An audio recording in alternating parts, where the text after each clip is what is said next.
Sri Krishna college of pharmacy மத்திய மாநில அரசுகளின் அங்கீகாரம் பெற்ற கல்வி நிறுவனம். பக்கிரியாபாளையம், செங்கம், திருவண்ணாமலை மாவட்டம். 2024-25 ஆண்டிற்கான சேர்க்கை நடைபெறுகிறது.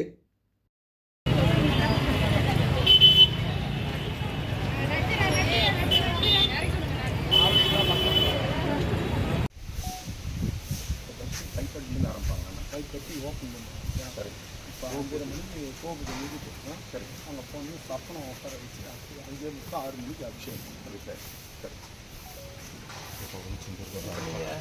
ஒரு 4-5 வருஷம் ஃபங்க்ஷன் வருங்க சார். தலைவர்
சார் பின்னாடி வாங்க sir. Sir sir thank you sir. கொஞ்சம் மணி அண்ணா அண்ணா அண்ணா செல்ஃபி எடுக்கிறா செய்தி எடுக்கிறேண்ணா, தப்பா நினச்சிக்காதீங்கண்ணா.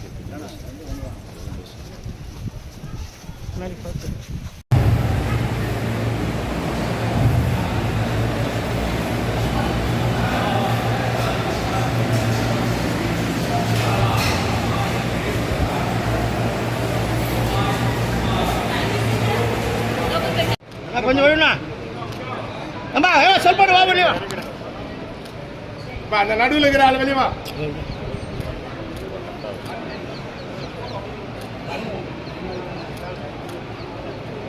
Hello hello hello hello hello sir.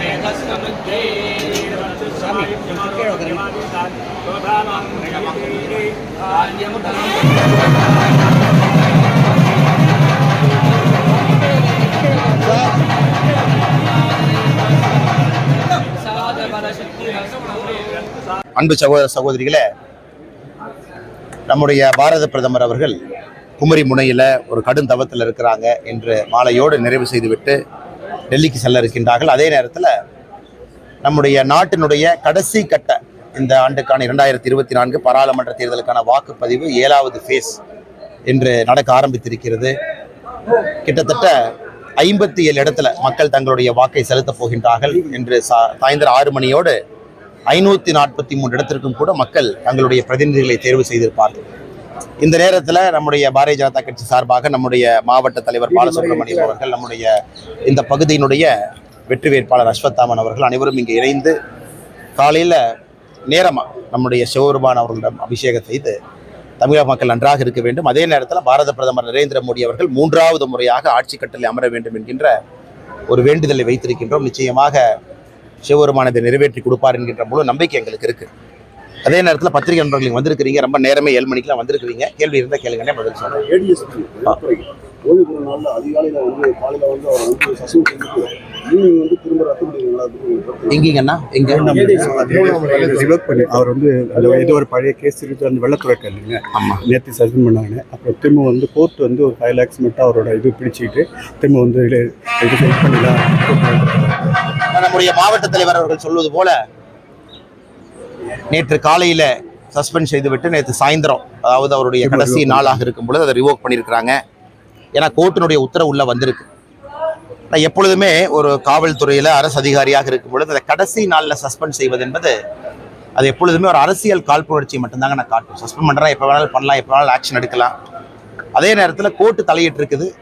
எனக்கு முழுதாக இந்த விவரத்தை பற்றி தெரியாதுங்கன்னா, மாவட்ட தலைவர் அவர்கள் சொல்வது போல மேட்ரு கோர்ட்டில் இருக்குங்கன்னா கோர்ட்டு பார்த்துக்குவாங்க. 5 லட்சம் ரூபாய் கோர்ட்டு பிடிச்சு வச்சிருக்கிறாங்க. அதன் பிறகு என்ன ஃபியூச்சரில் நடக்குதோ கோர்ட்டினுடைய தலையீட்டின்படி இது நடக்கும் என்று சொல்கின்றார்கள். அதனால் பொறுத்திருந்து பார்ப்போம். கன்னியாகுமரி வரைக்கும் வந்து அரசியலாக அண்ணா, இதில் அரசியலுக்கு ஒன்றுமே இல்லைங்கண்ணா. அதாவது ராகுல் காந்தி அவர்களோ, மல்லிகார்ஜுன கார்கே அவர்களோ, மம்தா பானர்ஜி அவர்களோ, அவர்கள் இன்று நாளை மறுநாள் என்ன வேணாலும் செய்யலாம். அரசியலமைப்பு சட்டத்தில் உரிமை இருக்குது. யாரும் தடுப்பதற்கு எங்களுக்கோ பத்திரிகை நண்பர்களுக்கோ உரிமை இல்லை, உங்களுக்கு தெரியும். அதனால் ராகுல் காந்தி அவர்கள் இன்னைக்கு நாளைக்கு எதாவது செய்யறாங்க அப்படின்னா யார் தடுக்க போறாங்க? அதே நேரத்தில் பாருங்க, 1ஆம் தேதி இன்று இந்தி கூட்டணி நாங்கள்லாம் இணைந்து ஒரு டெல்லியில் ஒரு மீட்டிங் நடத்துகிறோம் அப்படின்னு சொல்லி சொன்னாங்க. கடைசியில் அந்த மீட்டிங்க்கு முதலமைச்சர் ஸ்டாலின் அவங்க போகல, எந்த பெரிய தலைவர்களும் போகல, எல்லா கட்சியினுடைய 2ஆம் கட்ட தலைவர்கள் போறாங்க. நேற்று காங்கிரஸ் ஒரு அறிக்கை கொடுத்திருக்கிறாங்க. இன்று நடக்கக்கூடிய எக்ஸிட் போல், அதாவது தேர்தல் முடிந்த பிறகு வரக்கூடிய ஒரு அனுமானமான யார் ஜெயிப்பாங்க அப்படிங்கிற எக்ஸிட் போலுக்கு காங்கிரஸ் பங்கேற்காதுன்னு சொல்லியிருக்காங்க. இதுல என்ன தெரியுதுங்கன்னா, இன்று நடக்கக்கூடிய இந்தி கூட்டணி மீட்டிங்க்கு எந்த தலைவர்களும் போக மாட்டேன் அப்படிங்கிறாங்க.